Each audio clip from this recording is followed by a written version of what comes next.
My name is Deborah Horwood and I'm studying the Diploma of Practical Counselling. This is Practical Assessment 1, Counselling and the Counselling Process. This is my client Andrew. Morning Andrew, welcome to my Morning. office. Do you know much about the counselling process? Well, the basic purpose of counselling is to provide you with a confidential, safe and supportive environment where you can let me know what is troubling you and where we can make positive changes to your life. I'd like to be able to help your self-development by understanding who you are, where you want to be, and how to get there.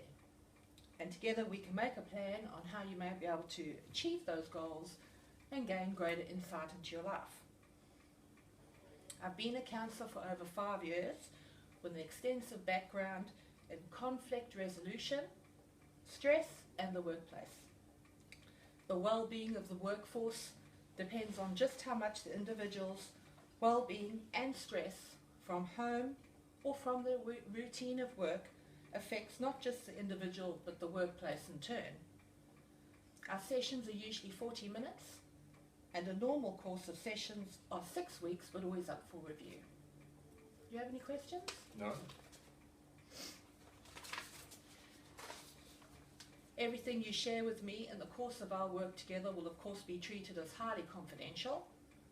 However, there are a few circumstances in which I may be required to break confidentiality. If I consider you to be at risk of seriously harming yourself or someone else, or if your counselling records are requested by the court of law or another party or agency has requested your information and you have agreed and provided your written consent to this. Normally we'll meet on a regular basis at a regular time. Did the receptionist ask you to sign a counselling contract? Yes, she did. And did she discuss our fee structure? Yes. Are there any questions? No. I'll take notes during or after each session to help me keep track of our progress together. These notes will be stored in a private and secure location and may be viewed by you if you so do wish. Your counselling records are kept by the service for a period of 7 years from the date of your last contact with the service. So Andrew, what are your immediate concerns and what do you expect to get out of these sessions? So I've come to you because I am experiencing stress at work. I work as an accountant in the city and I've recently started a new job and I'm in a team of women who I've found difficult to work with, and it has been stressful for me to adjust and attempt to fit into this new team. And what worries me is that I worry about my work at night and then I can't sleep, and then I wake up the next day tired and then I'm unable to perform well at work. Right. And then there's more pressure from these people and it becomes a cycle. Right. And in particular, I'm just not getting on well with one colleague. Okay. Oh, I'm sorry to hear that, Andrew. Do you think it's just you, or do you think other people are having the same trouble with this particular colleague? That's interesting because since I've been there, I've discovered that this particular person, Alison, has a reputation for being difficult to work with. Right, right. Do you think you might be able to bring this up with your immediate superior or with human resources? Do you feel like you could make a meeting to discuss these issues? I think that's a problem for me because she seems to get on very well with our joint boss. Right. And what's been difficult is that she isn't just nasty, she runs hot and cold. So some days she's lovely and appears to be very friendly and cooperative, and on other days, for no particular reason, she just is very standoffish and difficult. Right, right. Have you ever thought about maybe inviting her for a coffee and just sitting down, getting to know her. She might have issues at home, or you never know if she's got like personal issues, or maybe she just finds you coming in, maybe she feels a bit threatened or so. So it might be a good idea of taking her aside and just sitting down with her and having a coffee and just feeling out how she feels. Does she seem to get on with you normally? Well, that's what was interesting, was that she's come from the same town I came from, Okay. and she was involved in interviewing me and recruited me along with her boss, and it seemed like we had a lot in common. So I just am surprised that for whatever reason, at some other level, we're not working as you might expect us to work, and that there just seems to be a compounding problem, which means that I'm worried at night, and again feel very, very tired when I come to work, and I don't feel like I'm on my A game as I used to be, and I'm starting to make mistakes, and it's like I just can't see how I can get out of this cycle. It's not a problem I think I can fix easily. Well, I'm sorry to hear that.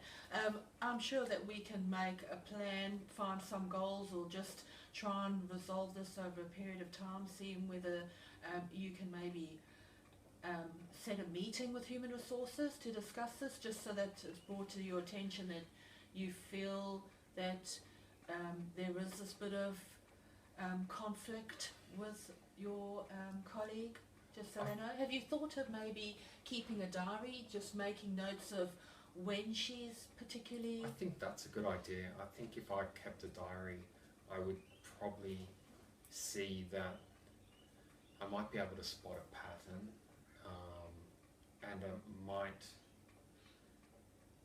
in actual fact, not be as many incidences as I perceive it to be. So that's not a bad because idea. you're going through a period of stress, you probably feel it's probably much more than it is. My background is a corporate environment background as well, so I can understand where you're coming from, especially at end of month, and when you've got a month end and the stress is there, and targets to meet and deadlines to meet. You don't need extra pressure coming from probably a personal... have you thought about speaking to family about this, or your parents? Have you discussed any of this with them? I haven't, and what I thought I would do is speak to our manager, the other person that hired us, but there are some behaviours with her which make me feel like she favours Alison. For example, we went to a meeting, and the two of them got up and left for that meeting, leaving me, not considering me, and I went separately. And I know that sounds like a very small, petty sort of example, because I'm an adult and I can make my own way to a meeting room, but it's just a sort of very subtle behaviour on their part which shows me that they are together and I'm separate. Do you feel you're quite a sensitive individual, that you pick up on these little nuances? I think that to some other person might not even be noticed, but for me, just not being part of the team and feeling together. Maybe when you start a diary and you make these notes, maybe also write down how you're feeling, what you're picking up. Just maybe see these instances of maybe you feel you may be a bit too sensitive, and maybe other people wouldn't feel it as much as you, but if you're that type of person who can pick up on just subtle nuances, maybe it's interesting if you write those down and make a note of how you're feeling at that point in time as well. Okay. And with the not sleeping at night, are you taking any exercise? No, but I went and saw the GP, and the doctor recommended exercise and rest. Like maybe swimming a couple of times a week, or even doing a yoga class, or some stress relief type class? It just seems hard because I don't have much time, because the job takes up a lot of my day. Yes. Are you married, Andrew? Yes. Have you spoken about this to your wife? Yes. Does she understand? Is she supportive? Yes. Oh, well, that's good. And also maybe in the morning, maybe take a bit of time out to write down how you're feeling. Always say to yourself, you know, I'm strong, I come from a good background, I know what I'm doing, I'm qualified. Maybe do some positive reinforcements in the morning as well, make you feel like you can start the day off strong. I think that's a good idea because I feel my confidence is slipping. I feel, because I'm in this cycle, that it's just not getting better, it's getting worse. Yeah. And I'm losing confidence at work, and I'm worried that I'm developing a reputation for not being competent at work. You come across as a really strong, intelligent individual, so I'm sure we'll be able to work through these problems with you, and I'm glad that you recognise you need support, and I'm positive we can achieve some goals and some way of relieving the stress and pressure you feel under. Let me know at any stage of our sessions if you think I'm not meeting your expectations, or you'd like to transfer to another counsellor. I'm only here with your best interests at heart, and let me know if you feel after a couple of sessions that you've developed some strategies, or you have a goal, or you'd like to structure your sessions to maybe once a fortnight or once a month, and I'm quite happy to listen to any of your requests. If you've got any other questions? No, I think what would be good is if I just wrote down what from this session, some tips on what I could do just immediately, which is keeping a diary of the incidences so that I see them more objectively. Yes. And also, I think more exercise. Yep. Maybe a record of how you're feeling too. I think write down your emotions. You're a sensitive individual. You seem in touch with your emotions. Write down how you're feeling when these incidents occur. Maybe keeping a record and reading through, you might be able to pick up maybe you are a bit too sensitive, or there really is a pattern developing. At least you've got a diary of when the incidents occur, which you can bring to your HR manager or even your boss's boss to bring it to their attention.